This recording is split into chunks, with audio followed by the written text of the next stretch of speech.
Hari Raya Paskah dan Hari Raya Roti Tidak Beragi akan mulai 2 hari lagi. Imam-imam kepala dan ahli-ahli Taurat mencari jalan untuk menangkap dan membunuh Yesus dengan tipu muslihat, sebab mereka berkata, "Jangan pada waktu perayaan, supaya jangan timbul keributan di antara rakyat." Ketika Yesus berada di Betania di rumah Simon si Kusta dan sedang duduk makan, datanglah seorang perempuan membawa suatu buli-buli pualam berisi minyak narwastu murni yang mahal harganya. Setelah dipecahkannya leher buli-buli itu, dicurahkannya minyak itu ke atas kepala Yesus. Ada orang yang menjadi gusar dan berkata seorang kepada yang lain, "Untuk apa pemborosan minyak narwastu ini? Sebab minyak ini dapat dijual 300 dinar lebih, dan uangnya dapat diberikan kepada orang-orang miskin." Lalu mereka memarahi perempuan itu. Tetapi Yesus berkata, "Biarkanlah dia. Mengapa kamu menyusahkan dia? Ia telah melakukan suatu perbuatan yang baik padaku. Karena orang-orang miskin selalu ada padamu, dan kamu dapat menolong mereka bila mana kamu menghendakinya.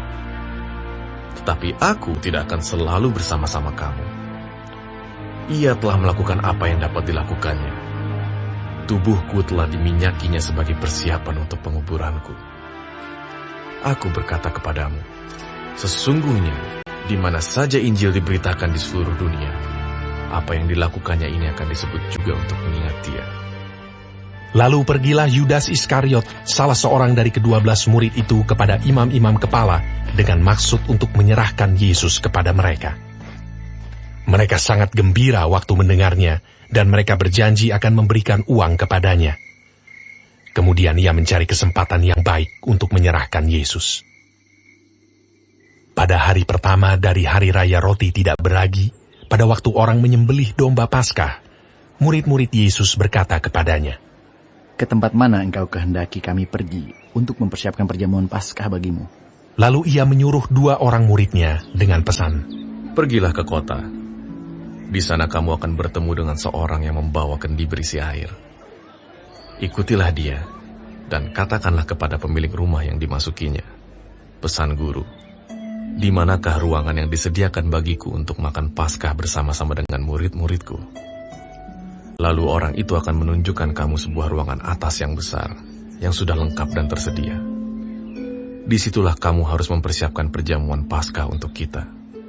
Maka berangkatlah kedua murid itu, dan setibanya di kota, didapati mereka semua seperti yang dikatakan Yesus kepada mereka.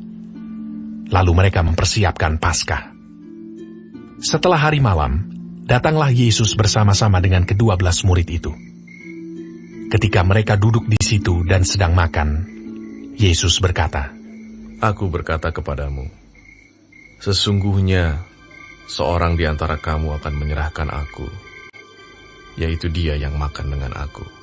Maka sedihlah hati mereka, dan seorang demi seorang berkata kepadanya, "Bukan aku ya Tuhan."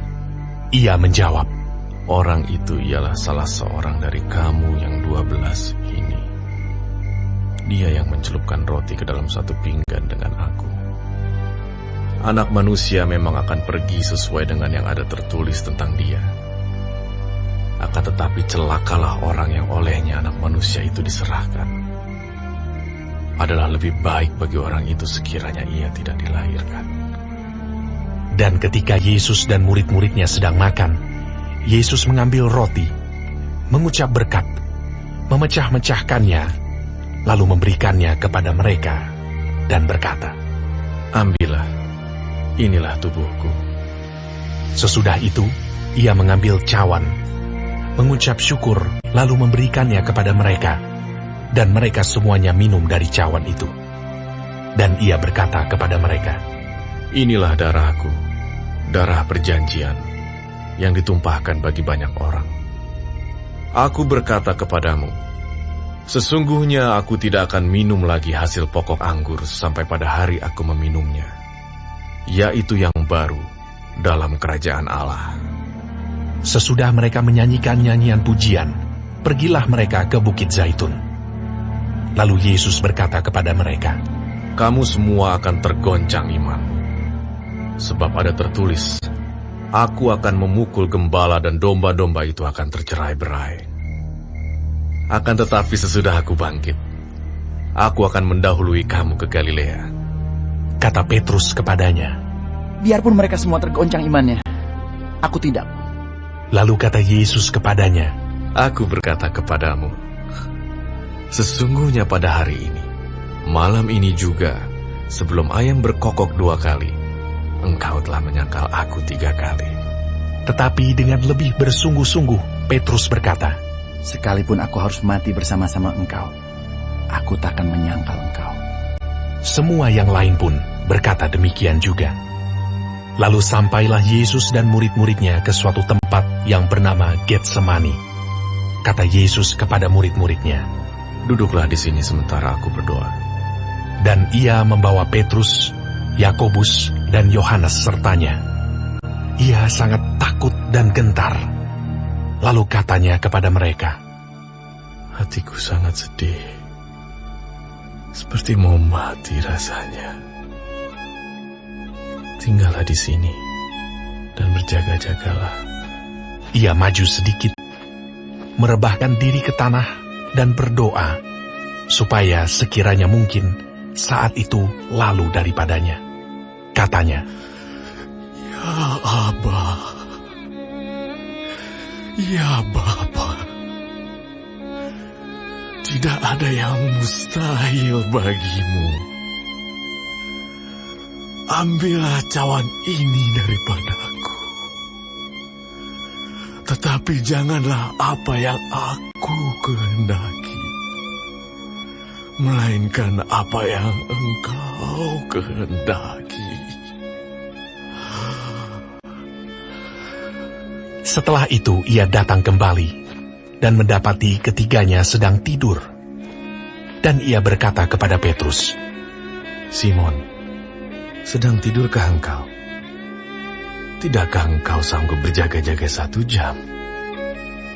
Berjaga-jagalah dan berdoalah, supaya kamu jangan jatuh ke dalam pencobaan. Roh memang penurut, tetapi daging lemah. Lalu ia pergi lagi dan mengucapkan doa yang itu juga. Dan ketika ia kembali pula, ia mendapati mereka sedang tidur, sebab mata mereka sudah berat, dan mereka tidak tahu jawab apa yang harus mereka berikan kepadanya. Kemudian ia kembali untuk ketiga kalinya, dan berkata kepada mereka, Tidurlah sekarang, dan istirahatlah. Cukuplah. Saatnya sudah tiba. Lihat, Anak Manusia diserahkan ke tangan orang-orang berdosa. Bangunlah, marilah kita pergi. Dia yang menyerahkan aku sudah dekat.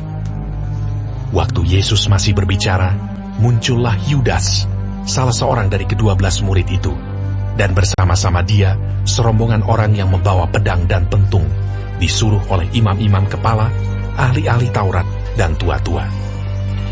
Orang yang menyerahkan dia telah memberitahukan tanda ini kepada mereka. Orang yang akan kucium, itulah dia.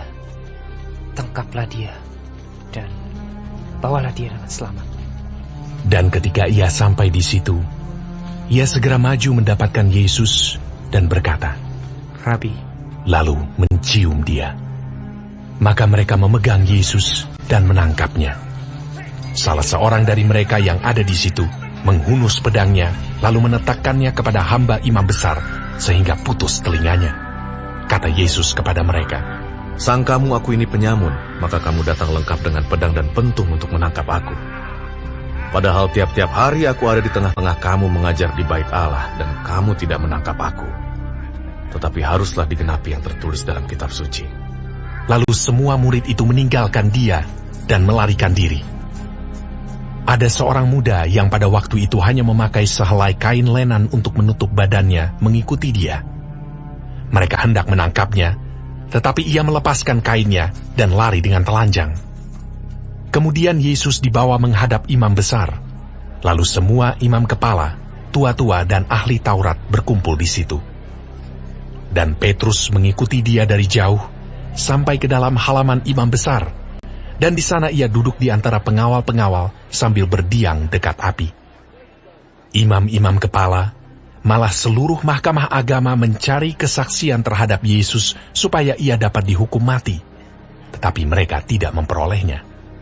Banyak juga orang yang mengucapkan kesaksian palsu terhadap dia, tetapi kesaksian-kesaksian itu tidak sesuai yang satu dengan yang lain. Lalu beberapa orang naik saksi melawan dia dengan tuduhan palsu ini. Kami sudah mendengar orang ini berkata, "Aku akan merubuhkan bait suci buatan tangan manusia ini, dan dalam 3 hari akan kudirikan yang lain, yang bukan buatan tangan manusia." Dalam hal ini pun, kesaksian mereka tidak sesuai yang satu dengan yang lain. Maka imam besar bangkit berdiri di tengah-tengah sidang dan bertanya kepada Yesus, katanya, "Tidakkah engkau memberi jawab atas tuduhan-tuduhan saksi-saksi ini terhadap engkau?" Tetapi ia tetap diam dan tidak menjawab apa-apa. Imam besar itu bertanya kepadanya sekali lagi, katanya, "Apakah engkau Mesias, anak dari yang terpuji?" Jawab Yesus, Akulah dia. Dan kamu akan melihat anak manusia duduk di sebelah kanan yang maha kuasa, dan datang di tengah-tengah awan-awan di langit. Maka imam besar itu mengoyakkan pakaiannya dan berkata, "Untuk apa kita perlu saksi lagi? Kamu sudah mendengar hujatnya terhadap Allah. Bagaimana pendapat kamu?" Lalu dengan suara bulat mereka memutuskan bahwa dia harus dihukum mati. Lalu mulailah beberapa orang meludahi dia dan menutupi mukanya dan meninjunya sambil berkata kepadanya, "Hai Nabi, cobalah terka." Malah para pengawal pun memukul dia. Pada waktu itu Petrus masih ada di bawah, di halaman. Lalu datanglah seorang hamba perempuan imam besar, dan ketika perempuan itu melihat Petrus sedang berdiam, ia menatap mukanya dan berkata, "Engkau juga selalu bersama-sama dengan Yesus, orang Nazaret itu." Tetapi ia menyangkalnya dan berkata, Aku tidak tahu dan tidak mengerti apa yang kau maksud. Lalu ia pergi ke serambi muka, dan berkokoklah ayam. Ketika hamba perempuan itu melihat Petrus lagi, berkatalah ia pula kepada orang-orang yang ada di situ, Orang ini adalah salah seorang dari mereka. Tetapi Petrus menyangkalnya pula. Tidak lama kemudian orang-orang yang ada di situ berkata juga kepada Petrus, Engkau ini pasti salah seorang dari mereka. Apalagi engkau seorang Galilea. Maka mulailah Petrus mengutuk dan bersumpah. Aku tidak kenal orang yang kamu sebut-sebut ini. Dan pada saat itu, berkokoklah ayam untuk kedua kalinya. Maka teringatlah Petrus bahwa Yesus telah berkata kepadanya, Sebelum ayam berkokok 2 kali, engkau telah menyangkal aku 3 kali. Lalu menangislah ia terseduh-seduh.